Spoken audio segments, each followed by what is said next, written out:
दोस्तों, आज हम पढ़ेंगे हिंदी साहित्य का इतिहास। और हिंदी साहित्य के इतिहास में रीतिकाल। तो काल विभाजन का जो तीसरा समय है उसे क्या कहते हैं? रीतिकाल।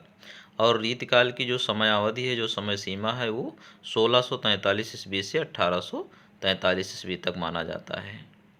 यानी 1643 ईस्वी से 1843 आचार्य रामचंद्र शुक्ल के अनुसार। रीतकाल किसे कहते हैं?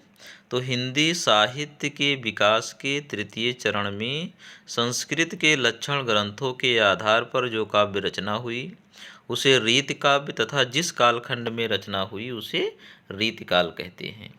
हिंदी साहित्य के विकास के तृतीय चरण में संस्कृत के लक्षण ग्रंथों के आधार पर जो काव्य रचना हुई उसे रीतिकाव्य, तथा जिस कालखंड में हुई, जिस समय में हुई, उस समय को रीतिकाल कहते हैं।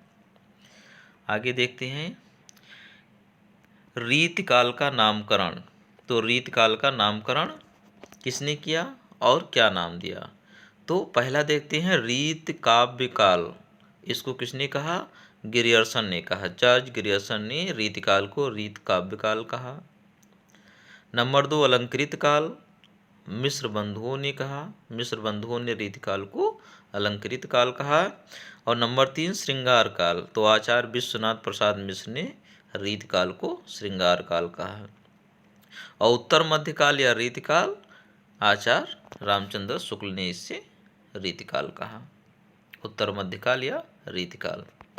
रीतिकाल की विशेषताएं क्या है, प्रवृत्तियां क्या हैं? तो पहला क्या है? लक्षण ग्रंथों की प्रधानता। रीतिकाल में लक्षण ग्रंथों की रचना हुई थी। नंबर 2 श्रृंगारिकता। लगभग जो रचनाएं हुई हैं उनमें श्रृंगार रस का वर्णन है। और नंबर 3 क्या है? मुक्तक काव्य की प्रधानता। मुक्तक काव्य की प्रधानता थी। नंबर 4 कवि व आचार्य बनने की प्रवृत्ति। सारे कवियों में कवि व आचार्य बनने की प्रवृत्ति थी। नंबर 5 नायिका भेद का चित्रण। और नंबर 6 भाषा के रूप में ब्रज भाषा। रीतिकाल में लगभग सारी रचनाएं जो हुई हैं वो ब्रज भाषा में हुई हैं। अगला टॉपिक है रीतिकाल को मुख्यतः 3 भागों में बांटा जा सकता है। रीतिकाल को कितने भागों में बांटा जा सकता है? तो रीतिकाल को मुख्य रूप से 3 भागों में बांटा जा सकता है। पहला रीतिबद्ध काव्य, दूसरा रीत सिद्ध काव्य और तीसरा रीत मुक्त काव्य। तो पहला रीतबद्ध काव्य। रीतबद्ध काव्य किसे कहते हैं? तो रीतबद्ध काव्य के अंतर्गत वह काव्य ग्रंथ आते हैं जिनमें काव्य तत्वों के लक्षण देकर उदाहरण रूप में काव्य रचनाएं प्रस्तुत की गई हैं। और रीतबद्ध कवि की प्रमुख रचनाएं कौन कौन सी हैं? तो पहले रीतबद्ध कवि हैं केशवदास। उनकी रचना है रामचंद्रिका, रसिक प्रिया, कवि प्रिया। नंबर 2 है महाकवि भूषण हैं। इन्होंने वीर रस की रचनाएं लिखी हैं।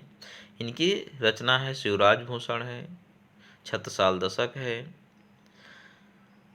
अगले कवि हैं आचार्य चिंतामणि। इनकी रचना है कविकुल कल्पतरु।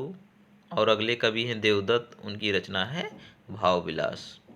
अब अगला देखते हैं रीत सिद्ध। तो रीत सिद्ध किसे कहते हैं?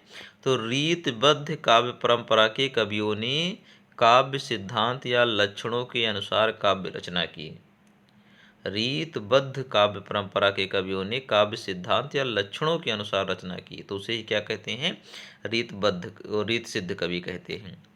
रीत सिद्ध कवि की प्रमुख रचनाएं। तो रीत सिद्ध कवि में बहुत कम कवि हैं।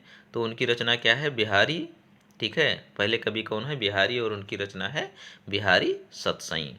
ठीक है, बिहारी की रचना कौन सी? बिहारी सतसई। उसके बाद है सेनापति। और उनकी रचना क्या है? कवित्त रत्नाकर। उसके बाद देखते हैं अगला क्या है? रीत मुक्त। तो रीत मुक्त किसे कहते हैं? तो रीति परंपरा की साहित्यिक बंधनों एवं रूढ़ियों से मुक्त इस काल की स्वच्छंद काव्य धारा को रीति मुक्त काव्य कहा जाता है, जहाँ पर लक्षण ग्रंथ नहीं थे, जिन्होंने रीत परंपरा से मुक्त रचनाएं रची हैं, ऐसे विद्वानों को, ऐसे कवियों को रीत मुक्त काव्य धारा के अंतर्गत रखा जाता है। और रीत मुक्त कवि की प्रमुख रचनाएं, तो पहले कवि हैं घनानंद और उनकी रचना क्या है, सुजान सागर।